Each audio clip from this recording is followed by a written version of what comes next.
Hello, welcome to this talk with Marit Kleynhans. Welcome, Marit. Thank you. Good So morning. Marit is a counselling psychologist who is currently in private practice in Langebaan in the Western Cape. She received her master's degree from the University of Pretoria, and her thesis focused on bullying as a potential factor influencing teachers' mental health. She is very passionate about working with children and adolescents and also working with parents to ensure the well-being of their children. So Marit is going to speak today about just navigating this back to school. We know with this COVID virus, everything has changed. And she is going to just address how to navigate this. She's specifically going to be speaking to parents and to children, how parents should be speaking to children and just what to expect, how to prepare your children. And I'm just going to open it up to her and then she's going to go ahead. So welcome, Marit, and thank you for doing this. And we look forward to learning something and being equipped to go back to school. Thank you very much. I hope that you do learn something. And I realize now when I said good morning, it could be any time when you watch this. So good afternoon and good evening also. Thank you very much, Janine, for this opportunity. I am very thankful. And yeah, let's begin. Okay.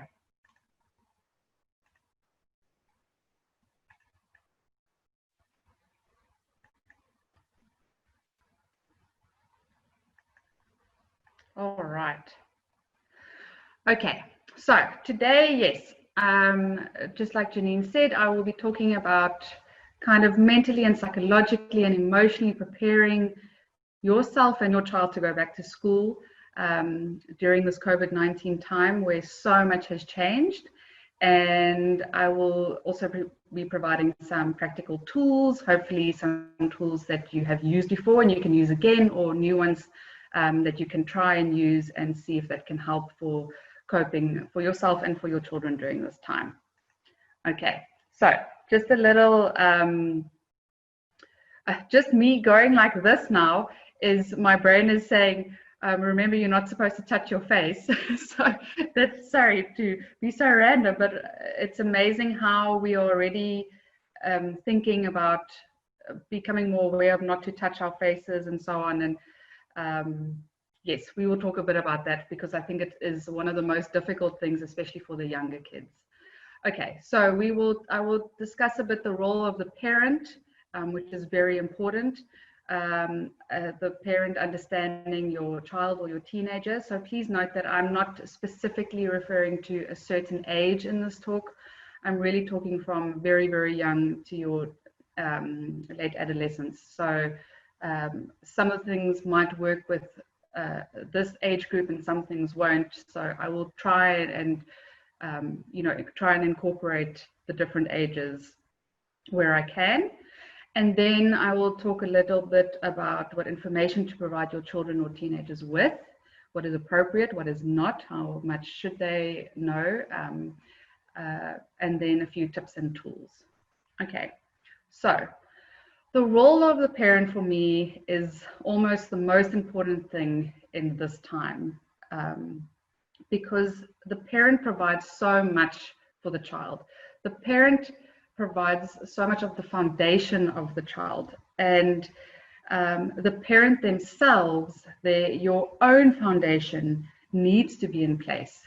And if that is not, if there are some cracks in there or some water leakages or something like that, then you know that like a building, it won't be able to stay stable and it will be crookedy and it might be destroyed easily. So for me, it is so important that you, as a parent, are as stable as possible, because then it means your child will be as stable as possible.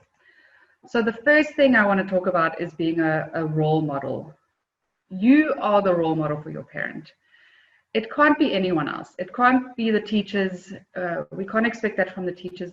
I really am feeling for teachers at the moment. I think they are going through so much during this time. They've got so much pressure, so much paperwork, so much that they have to be aware of, and probably also sitting with a lot of fear and anxiety. So you as a parent, your role is really being amplified, I feel, during this time, and especially for those of you who had to do homeschooling these past couple of months, and still maybe now, possibly working also and having the kids at the home, at your home. So I know that your role has also been heavily amplified.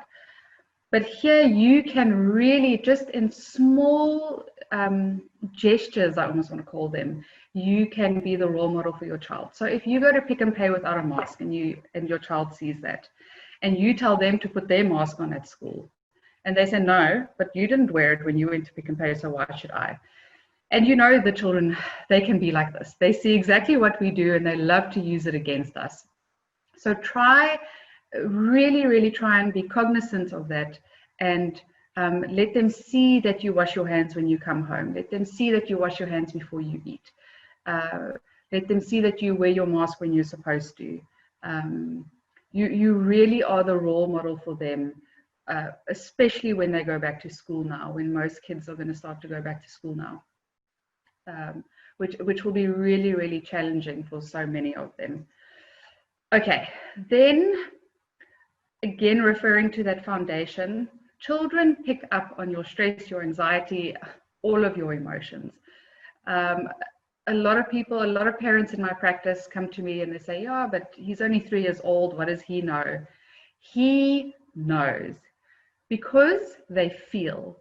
So the little kids, they might not be able to verbalize because their brain hasn't cognitively developed for them to, verbalize and tell us what they are feeling and experiencing.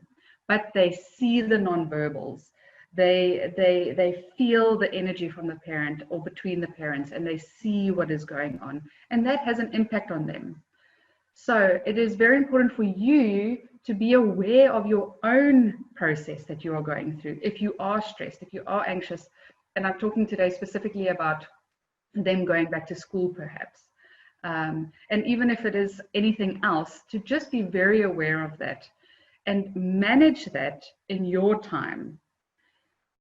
Okay, so that is important. Also, not to project your fear. And a lot of the time, we as humans, not only parents, do this without being aware of it. So again, trying to be aware of what you are afraid of. If you know that tomorrow you have to take your child to school for the first time, be aware of what your thoughts are. Even if they are irrational, at least just be aware of them. Instead of just totally freaking out or making everyone nervous and yourself nervous. So try not put that on your child. Prepare yourself for the changes, for the rules, for the routines. I mean, you have been through so much and have had to change already so drastically with children being at home. But now a new wave is coming and the children are going back, and there's again a lot of change within that. So just prepare yourself as much as you can for that. Have your own routine, which needs to include some form of self-care. It is so important in order for you to manage or be aware of any possible feelings of anxiety or depression or stress or fear.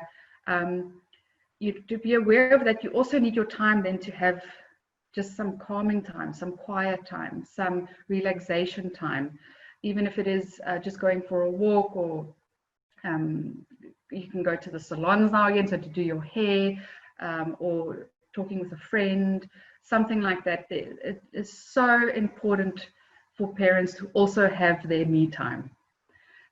It's very difficult to find that time, I understand that, but even if it is 15 or 10 minutes a day, it is so important to just have that little bit of time for yourself.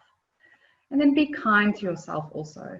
This is so new for all of us, and being a parent is already so challenging. So please also notice everything, all the things that you are doing that, work, things that it might be overshadowing them with the things that are not working, or with possible anxiety or fear or whatever. Look at some of the things that do work in your home and that you have accomplished, and that you have survived through this lockdown time, and you still are. So just be kind to yourself, please, also. Then please do legitimate type of research. educational or educated or people from expert people kind of research about what COVID-19 is. So if your child has any questions, whatever their age is, obviously it's age appropriate, you can talk to them openly about it. And about what stress, anxiety, and depression is. And I'm not going to go into that today, but there's so much information regarding that, you know, what happens in our brain, what happens in our body. And if you can kind of gain that knowledge and understanding of what it is, you'll just be able to help your kids so much more in giving them understanding and knowledge about what they are going through. A lot of the times children feel that being anxious or being scared, even being angry, is wrong. And it is just, these are emotions, they're part of us. So they are wrong, so they're not allowed to be felt, and then they have to be pushed aside. And that just starts building, and eventually explodes. And it could be small explosions, big explosions. It could turn out into risk-taking for the adolescents. So it is so important to recognize the emotions and feelings that we go through, try and understand them, and then just be open about it.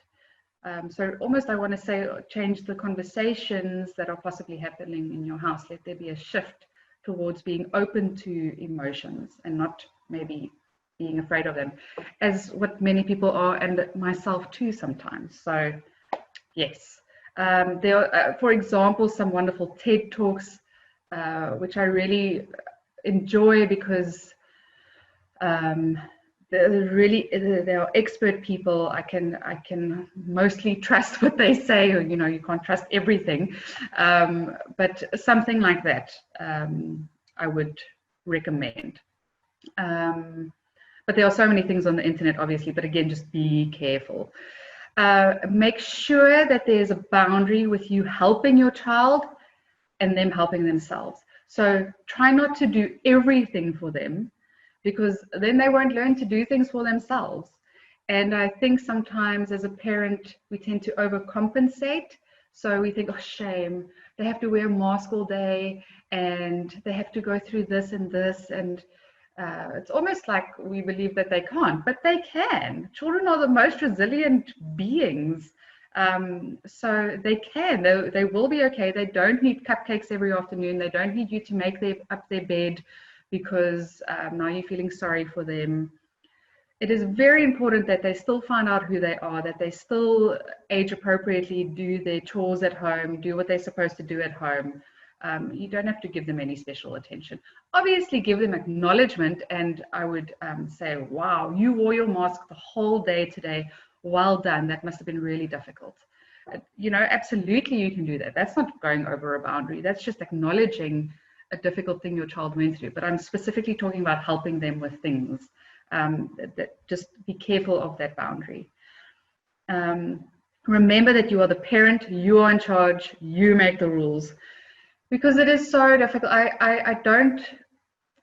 It's so difficult to tell younger children or even teenagers that they have to wear the mask, because there are a lot of children who are very scared to go back to school, who've really found being at home very comforting, who haven't really enjoyed school before. So they're really scared to go back. So they most likely will follow all the rules. But then there are other children who really just don't care about this virus at all, and they've just been living life. And with them, possibly it might be a bit more difficult. Just remember that you are in charge. Always, not even in this COVID time, please just remember that you are the parent. Okay, and you make the decisions, not them. Okay, then to be patient with your child or teenager, because they will be adapting to a lot of new things also, and it might take them some time. So yes, you are in charge, but also understand that they have to kind of get used to the new routines and stuff like that. So yeah, just giving them a little bit of space over there. Okay, so as children and teens sometimes struggle to look after themselves, make decisions, regulate and understand their emotions and behavior, it really is your job as the parent to provide them with nurture, love, acceptance, education, guidance, and care. That really, really is your job. That's your role. So I encourage you to try and remember this, even when things get really hectic. And please, again, try not expect the teachers to do that, or maybe someone else. That is your place as the parent. And I think that is a very beautiful and kind of an honor to have that role as a parent. So please just remember that they do need you, even though they sometimes say they don't, or they make it look as if they don't. They do. Okay, then now I go to the child. So understanding your child's inner process and their emotional well-being. So it is very important to try and understand your child. And a lot of the times, again, in my practice, when parents come for the first time and they tell me what their concerns are, where they start, and obviously they have to, I mean, they're coming to me for a reason. They tell me all the things that aren't going so great at the moment. But what I'm very interested in often, and it's sometimes difficult for parents to answer me, is to say, well, tell me a bit about your child, not about what you feel is wrong or problem or this. Just tell me about them. Tell me about how they put together, you know, anything. I don't even want to say personality, but just, you know, what moves them, what shakes them, you know. And this is actually something that is really easy for you to see, because I think you know your child better than you think you do. You just don't often have to verbalize it. It's like if someone asks you, tell me who you are. So that question is like, who am I? You know, there's so many facets. There's not one answer. And we just don't think about it often. So I want to encourage you to be curious about your child and understand them, and see if they are playing with this toy constantly the whole time, not psychoanalyzing it now, but what is the possible meaning for that? What are they getting out of it? Just being curious. For example, if they ask you something that upsets you, or they say something that upsets you, instead of, which again is a human thing to do, but feeling your guard come up in your defense and wanting to tell them, no, you can't say this, or you can't say this, and don't ever say that word in my house, or whatever. There are no deaths because of this COVID, or whatever. Hopefully you're not saying that to them, age appropriately again, of course, but rather be like, I wonder where this is coming from, and let's talk about it. Again, let's open up the conversation. Explore with them what stress, anxiety, and depression is, so that they don't hear it from their friends or do their own Google searches, and who knows what they find then on whatever kind of chat groups or whatever. Let them hear it from you, after you have also laid your foundation with the understanding of what it really is. Explore with them any what if questions, if they come home or before they go to school and they say, but what if Frankie has it, and then I can't see Frankie ever again. So if you hear that what if, what us questions, please explore them, open them up with your child. If I find it difficult to talk about it, maybe let them write about it. It's just so much better to open it up instead of keeping it in. Prepare them for how it will be from now on at school. I'm sure every school will have what they're supposed to do, the rules and the regulations, and each school might also have even more rules and regulations that they themselves are going to stipulate. So prepare them beforehand as much as you can for, okay, so it's going to be like this, and it's going to be like this, and there will be a space between you. If there is, I'm not sure, I'm not sure what they will be, but I'm sure there will definitely be things that are in place.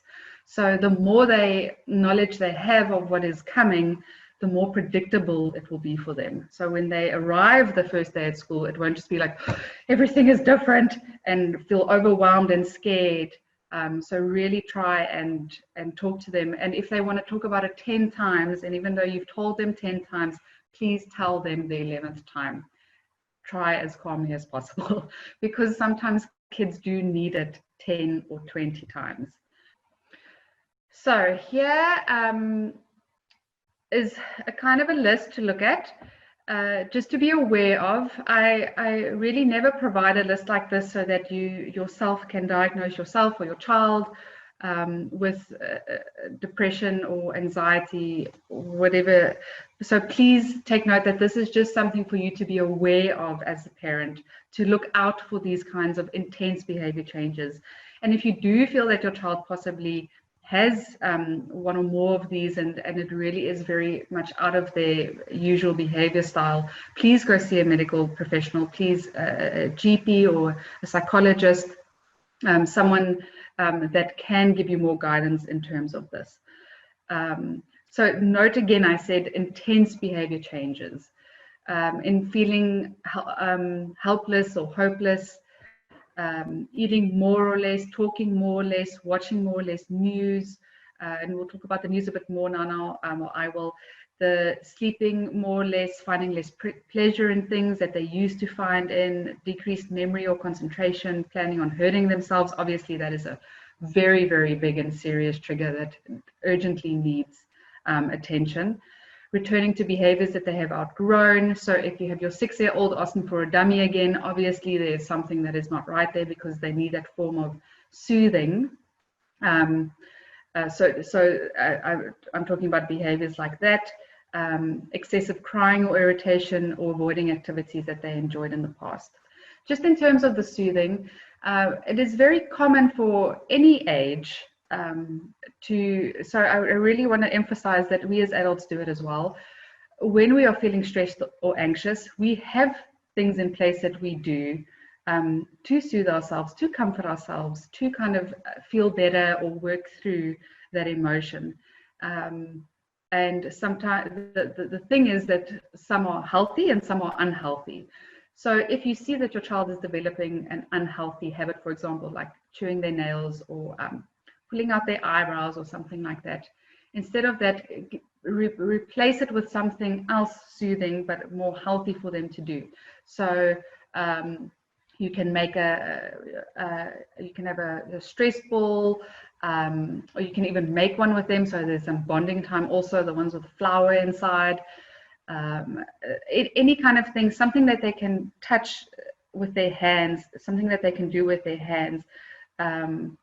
And instead of possibly shouting at them and saying, "You are doing that to your eyebrows again," say, "Ah, my dear, I can see that you are doing that to your eyebrows again. Let's rather get that." Because if screaming occurs here while they're busy doing this and they're already feeling anxious, it's just going to increase. So just try and be aware of that also. Again, that is your foundation that should be in place to try and be as calm as possible. And again, you're not perfect, so maybe you might not do it every time, and that's okay. I mean, there's a reason why we talk to our kids and also ask them for forgiveness sometimes. So just try and keep that in mind. Okay, what information to provide your child? Now, you are the parent, so at the end of the day, you decide what you are comfortable with and what you are not comfortable with. This is just coming from my perspective and my experience that I've had. So please try not to assume that your child knows exactly what the virus is about. Please try to talk to them about it, especially if they're being very blasé, if they are not fazed about contracting it at school, whatever. Please just arm them with the knowledge. I really am a true believer that the knowledge, the appropriate knowledge provided from a parent, really arms a child, because children are curious. So if they don't get it from their parents, they might get it from somewhere else. And I think you would rather want your child to get that knowledge from you than somewhere else, even if it is uncomfortable or whatever kind of topics it is. I really do believe in this. A lot of people think that if you tell your child the things, it will make things worse for them, or that they'll go and do it. And yes, maybe sometimes that is the case, but honestly, in what I have seen, that is not the case. They will have the proper knowledge and will hopefully be able to make the choice of, should I leave my mask on or not? Okay, for example. So share the facts with them, but may it be age appropriate, may they be factual. Tell them how the virus works. There are videos on YouTube, appropriate ones and very nice ones, and there are a lot of, so many people have written books already for small children with this cute little virus that talks. and that tells them exactly what it is, for especially for the toddlers.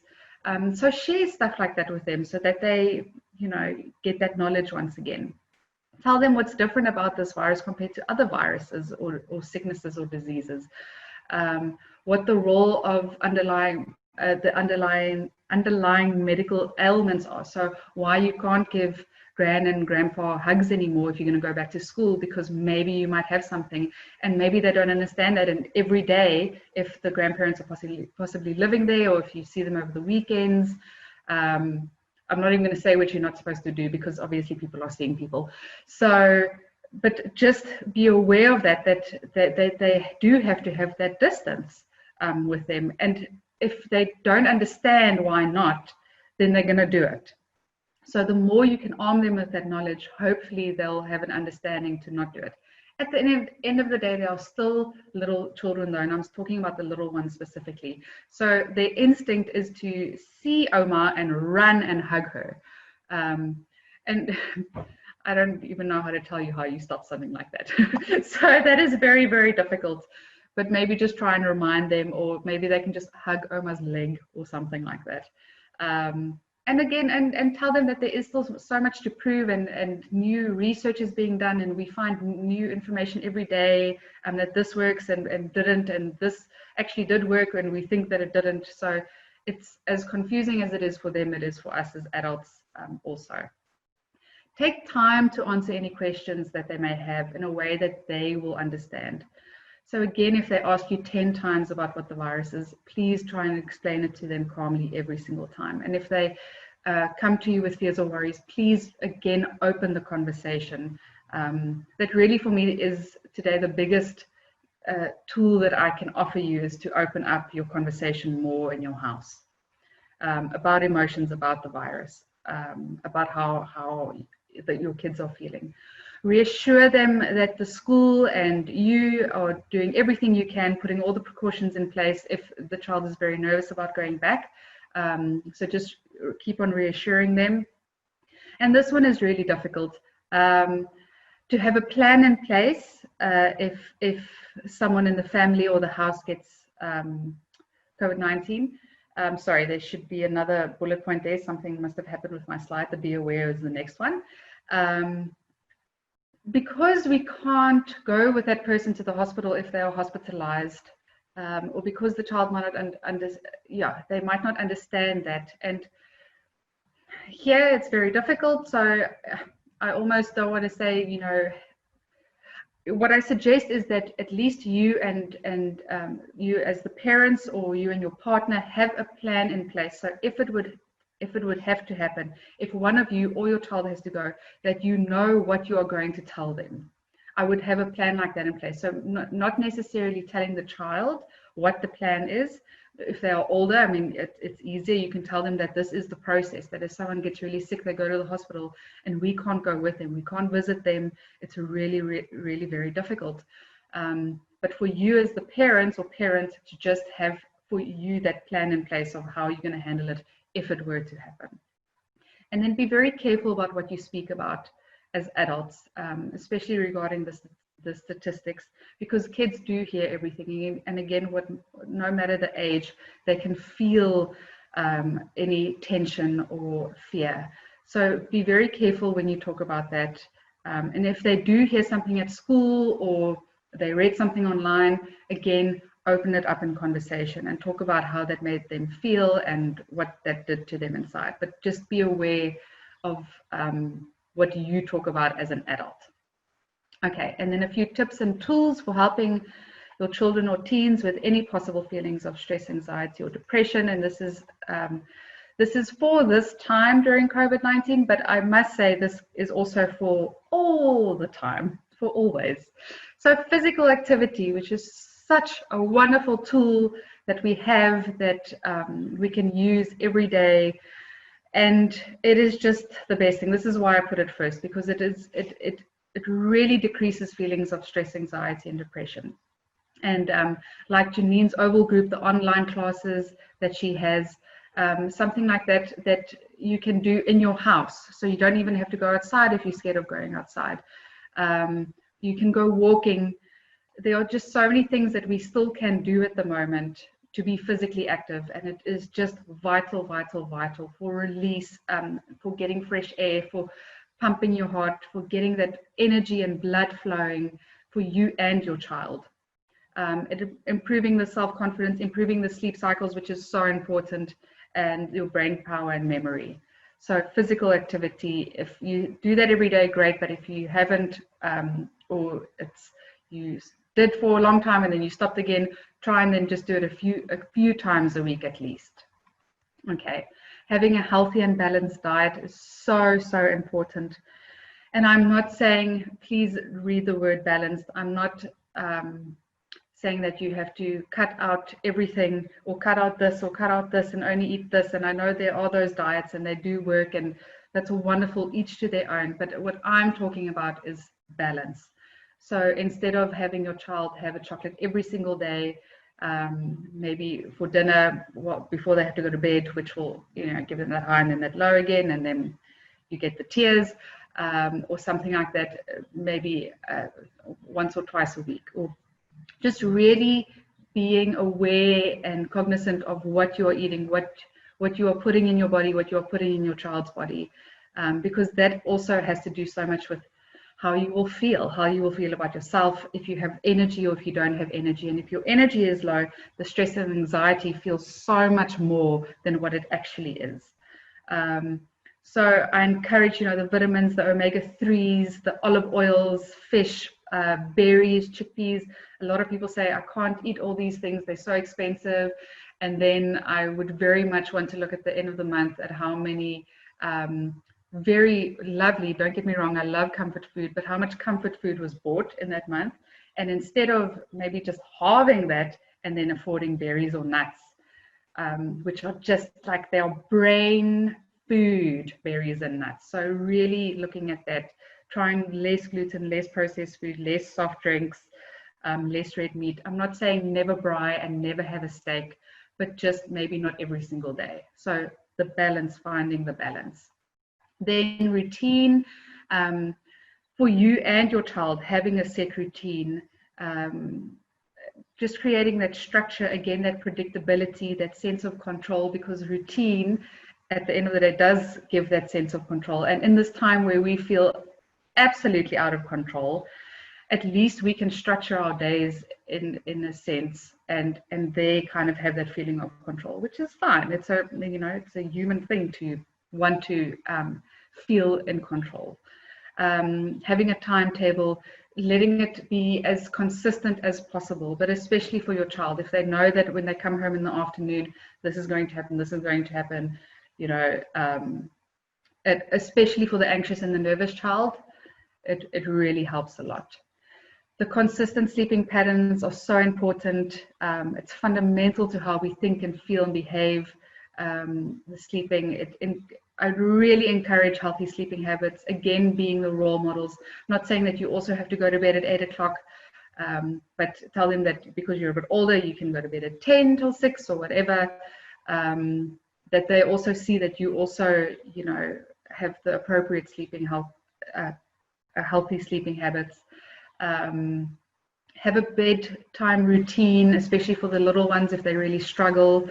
The routine, again, gives a sense of control and predictability, so they know what is coming, and that has to be consistent, especially if you have a child who's really struggling, or a child who's very scared about going to school tomorrow or any day. Really have something like that in place.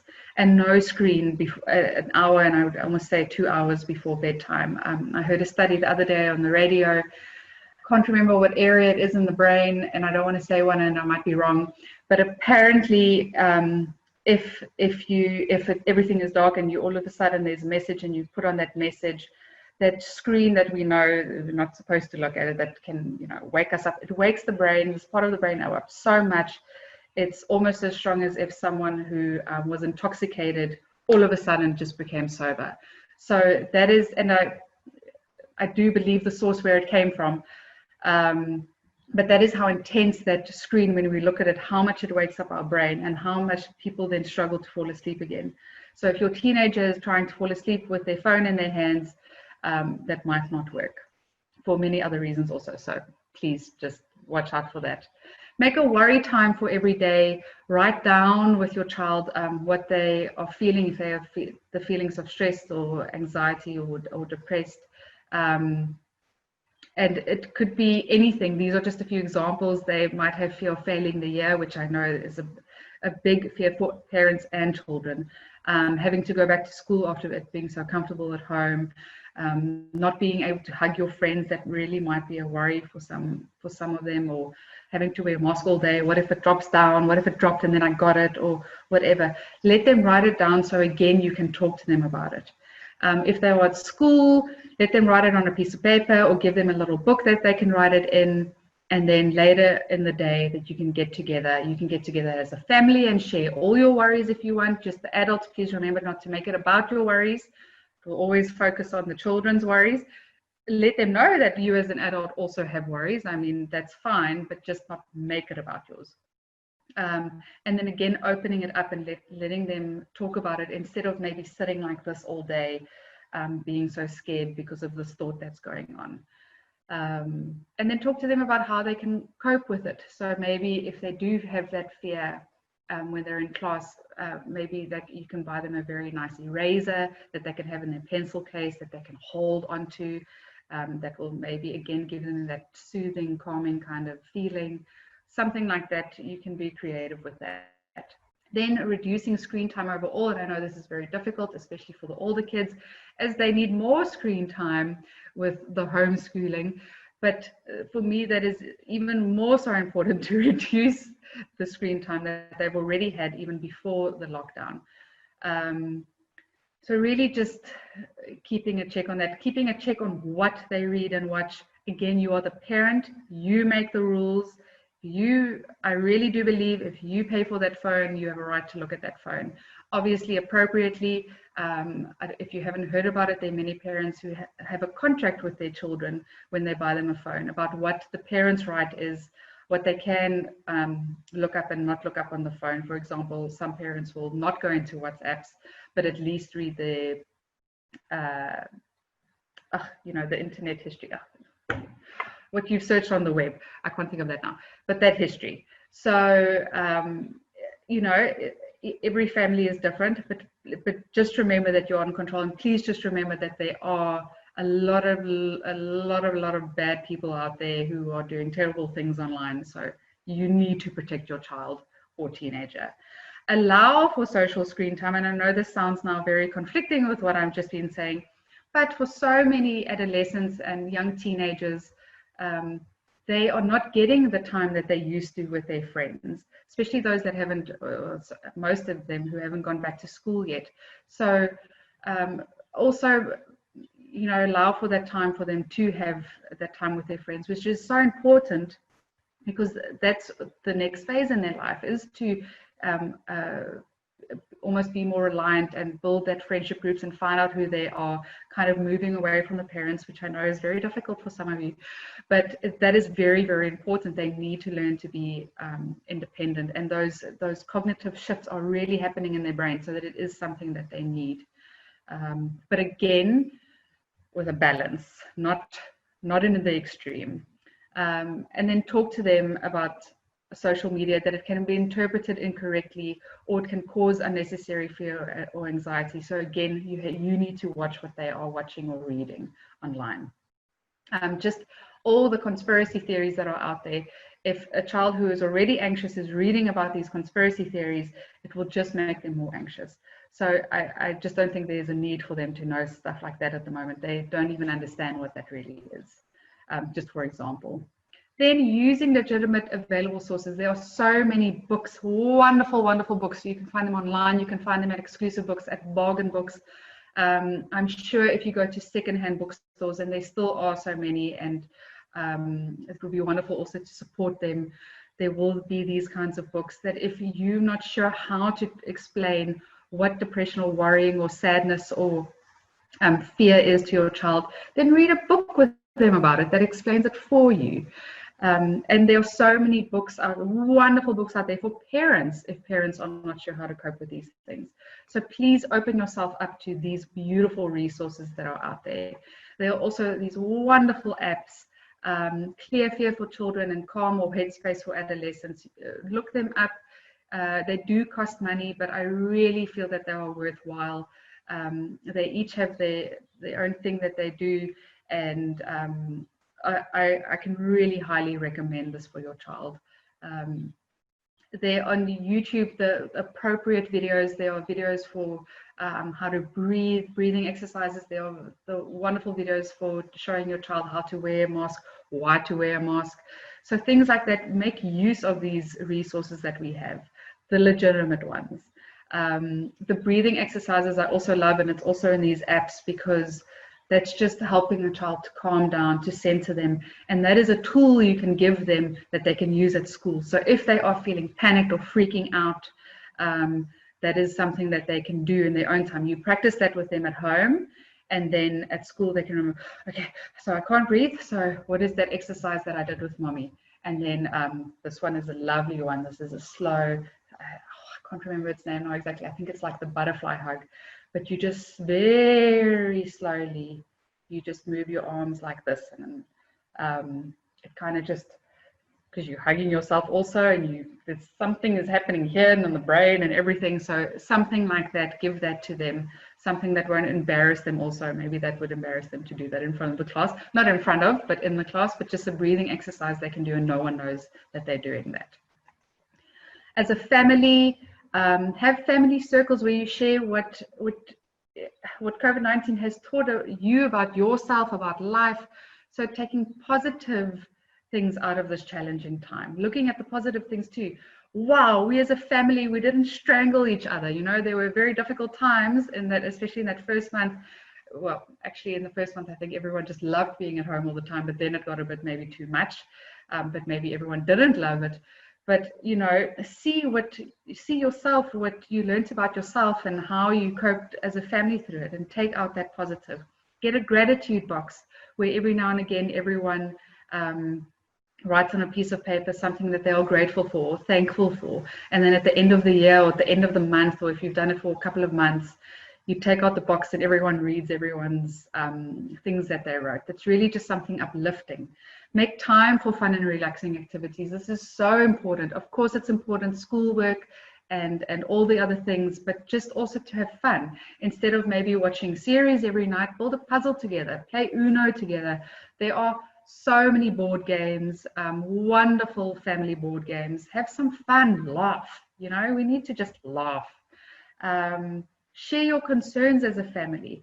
Make it a space where there's no judgment, where it's safe for your child or adolescent to share, that they're not scared that they're going to be shouted at or be told, well, that's wrong thinking that way, because that just puts them down. So just hearing what they say, hearing each other, acknowledging each family member's feelings, and reassuring them it's okay if they're scared or upset, because it is okay.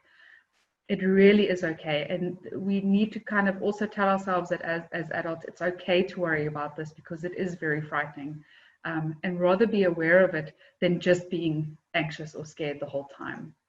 So please remember, stick with what works. If you have used some of these tools before and it works, then carry on going forward. Awesome. The calmer you are, the calmer your child or your adolescent will be.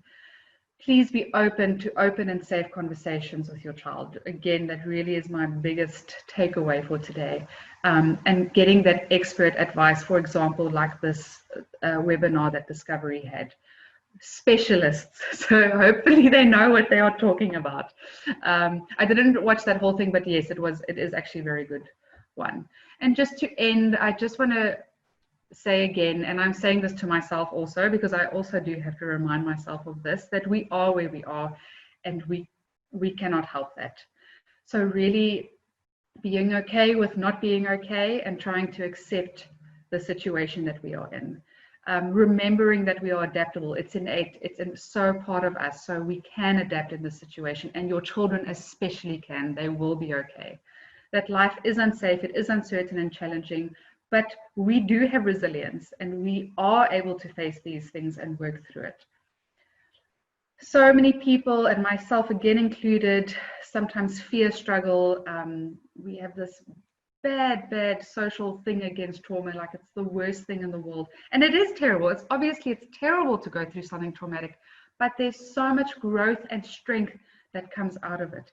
And sometimes we forget that. We're just so focused on the fear or the anxiety, and we don't recognize or see actually the growth and the strength and the greatness that is blossoming out of it.